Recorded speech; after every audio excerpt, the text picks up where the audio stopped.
अस्सलाम वालेकुम। यूट्यूब के channel law protect of right से आज की वीडियो में हम आर्म्स लाइसेंस के हवाले से जो नया चेंज आया है उस पर बात करेंगे और एक नोटिफिकेशन के ज़रिए कोटा सिस्टम लागू करके डीसी साहब को आर्म्स लाइसेंस बनाने के इख्तियार दिए गए हैं और बात करेंगे कि डीसी कोटा के ज़रिए बनाया जाने वाला असला लाइसेंस की वैल्यू होम डिपार्टमेंट से इशू होने वाले असला लाइसेंस से कम है या बराबर, और कोटा सिस्टम क्या है, और एक क्रिमिनल रिकॉर्ड रखने वाला फ़र्द कैसे असला लाइसेंस बनवा सकता है।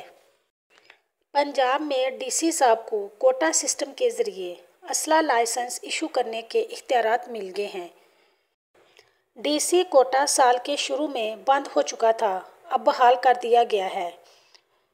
बहुत से लोग इस बात से परेशान हैं कि असला लाइसेंस जो डीसी इशू करेगा क्या उसका मेयार, स्टैंडर्ड या उसके राइट्स होम डिपार्टमेंट से इशू होने वाले असला लाइसेंस के बराबर होंगे या कम। तो इसका जवाब है नहीं, इन दोनों के स्टैंडर्ड और राइट्स बराबर ही हैं। लाइसेंस कोई भी हो, इसे होम डिपार्टमेंट ही इशू करता है। डीसी को लाइसेंस बनाने के इख्तियारात दिए जाने के पीछे मकसद ये है कि इस तरह तमाम पब्लिक के लिए आसानी होगी।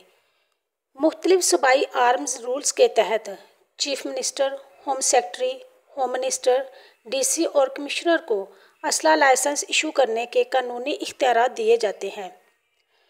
कानूनी इख्तियारात के तहत कोटा सिस्टम लागू किया जाता है। कोटा थोड़ा महदूद होता है, जिनमें चीफ मिनिस्टर और होम मिनिस्टर को अनलिमिटेड इख्तियारात दिए जाते हैं और होम सेक्रेटरी के पास 200 का कोटा होता है, यानी कि वो एक महीने में 200 आर्म्स लाइसेंस इशू कर सकता है। इसी तरह डीसी को 50 आर्म्स लाइसेंस एक महीने में इशू करने का इख्तियार होता है और ये समरी डीसी से बनकर होम डिपार्टमेंट में जाती है और तमाम कार्रवाई वहाँ से मुकम्मल होकर लाइसेंस इशू होता है। होम डिपार्टमेंट और एडमिनिस्ट्रेटर वक्तन फ़क्तन चेंजेस करता रहता है। अगर किसी के ख़िलाफ़ एफआईआर दर्ज हो, वो सही हो या गलत, उस पर कोई केस बना हो, चाहे उसने उसमें कोई सज़ा पाई हो या बरी हुआ हो, यानी कि अगर किसी शख्स का क्रिमिनल रिकॉर्ड हो तो वो आर्म्स लाइसेंस इशू नहीं करवा सकता। कानूनी तौर पर उस पर पाबंदी लगा दी जाती है। अगर किसी शख्स पर कोई केस बना हो या एफआईआर दर्ज हो तो उस शख्स को चाहिए कि कोर्ट का ऑर्डर हासिल करके उसकी एक कॉपी लाइसेंस को अप्लाई करते हुए उसके साथ अटैच करे।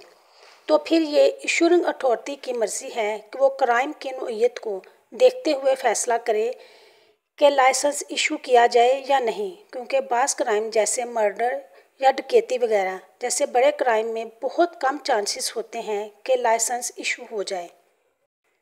बाज़ क्राइम छोटी नेचर के होते हैं, जैसे किसी के साथ झगड़ा हो जाए या गलती से किसी की ज़मीन का नुकसान हो जाना। इन छोटे मामलात में इशूइंग अथॉरिटी लाइसेंस इशू कर सकती है। इन तमाम मामलात के साथ साथ अप्लाई करते वक्त 2 या 3 साल का गैप भी रखना चाहिए। इसके अलावा होम डिपार्टमेंट इस बात पर भी तवज्जो देता है कि क्या बरी होने के बाद इस फ़र्द का अगला रिकॉर्ड बेहतर रहा है।